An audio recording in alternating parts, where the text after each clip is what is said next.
মহামান্য আদালত তদন্ত সেটা করলে তারও বের হয়ে তদন্ত আসবে। সাপেক্ষ দেখবে। তদন্ত করলে বের হয়ে আসবে। এখানে দুইটি বিষয়, একটি হচ্ছে যে উনি আমার ক্লায়েন্টের কাছে চাঁদা দাবি করেছে 12 লক্ষ টাকা, সেটার কল রেকর্ডিং আমাদের কাছে আছে।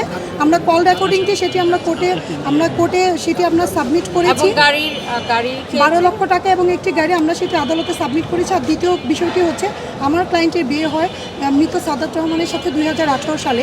তার 1 বছর পরে তার সারফারাজ আমার ক্লায়েন্টের বেবি হয়, কিন্তু উনি 2019 সালে এসে একটি ভুয়া কাবিননামা, যেটা বাংলাদেশ দণ্ডবিধির আপনার 471 ধারায় ভুয়া বা একটি জাল কাবিননামা উনি কাজী অফিস থেকে না কোথা থেকে বানিয়েছে, সেটা বানিয়ে উনি বলতেছে যে আমার ক্লায়েন্টের আমার বিয়ে পরে কখন হলো, কাবিননামা কখন হলো, সেটা তো তার আলোচ্য বিষয় সেটা না। তার আলোচ্য বিষয় দেশের না। এতে কি আসে তাই?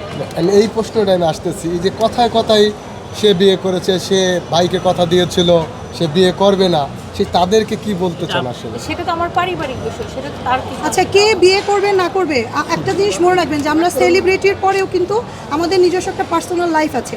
আমি কি করব, সে কি করবে, এটা যা যার ব্যক্তিগত বিষয়। কে কার লাইফে বিয়ে করবে, কে কিভাবে তার লাইফটা সেটা তার বিষয়। আদালত দেখবে এবং